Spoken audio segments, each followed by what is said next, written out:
Alors les deux enfants, ils étaient alignés juste en bas où où il y a un monsieur en pantalon noir. Hein. Ouais. Ça, c'est le petit jeune d'origine africaine.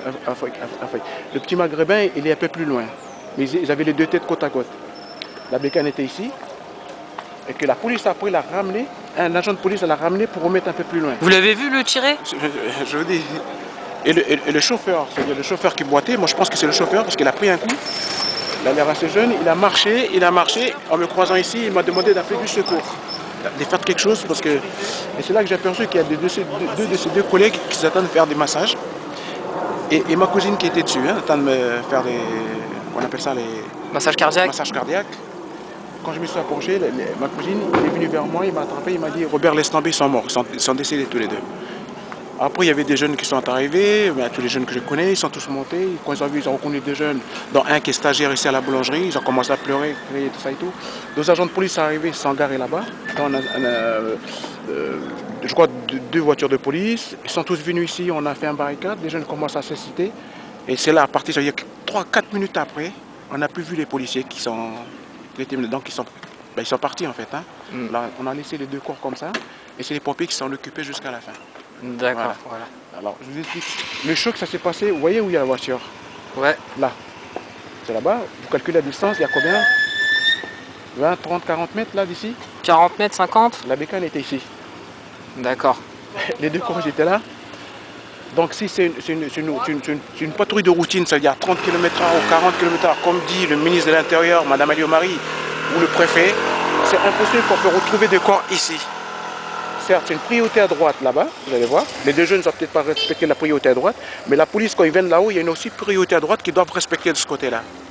Moi, je pense que quand ils ont vu les deux jeunes et qu'ils n'arrivent pas à les appréhender depuis le matin, ils ont forcé sur eux pour les faire tomber de leur bécane. On appelle ça le coup de pare-choc, pour les faire tomber parce que c'est des bécanes de crosse. Sur un trottoir, ils peuvent aller partout. Moi, je pense qu'ils ont voulu le faire tomber en ne pensant pas qu'ils allaient commettre un drame, tout simplement.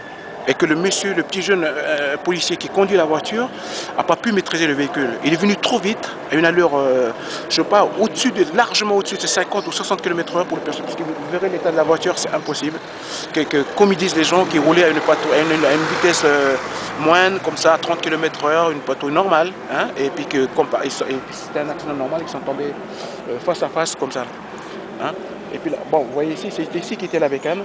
Et je viens un policier retourner la bécane, retourner ici la bécane, comme ça, soit la ramenant, ou soit, mais il a retourné la bécane, pour montrer, peut-être pour le rapprocher, ou pour pas montrer là où il y a l'impact. Parce que la bécane a été prise sur le côté.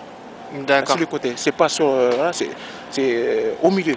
Parce que la route de devant, elle n'est pas voilée. Si c'est un choc frontal, c'est-à-dire que ça tournait, le guidon il était normal. Parce que quand vous voyez l'état de la voiture de la police, ça veut dire que si c'est un choc frontal, il ne remet plus de roues. C'est-à-dire, à la minute, même les pneus, ils ont été crevés, voilés. Mais là, la roue de devant était bien. Et ça veut dire qu'on les a pris en plein fouet, boum, comme ça. Soit c'est eux, peut-être les jeunes, ils n'ont pas respecté, c'est vrai, la priorité à droite. Mais eux aussi, ils roulaient une allure excessivement très vite. Très vite. Voilà. D'accord. Et tout ce que vous m'avez dit, vous l'avez dit à TF1 et... Tout le monde, tous les journalistes. Sauf que certains journalistes n'avaient pas ce qu'ils ont envie de dire, voilà, aussi bien LCI que les autres, je sais pas, mais bon. Certains journalistes passent ce que leur rédacteur en chef sûrement leur dit de passer, voilà.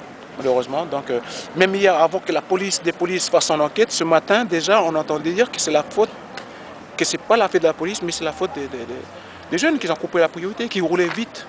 Et que c'est une moto qui roule à maximum 60 km/h. À deux, il faut le remettre à 40 km/h. Vous voyez, je veux dire, c'est... Voilà, je veux dire, lequel des deux qui roulait très vite, voilà. D'accord. Merci beaucoup, monsieur. Je peux prendre votre nom? Vous habitez ici? Moi, j'ai grandi à Toulouse.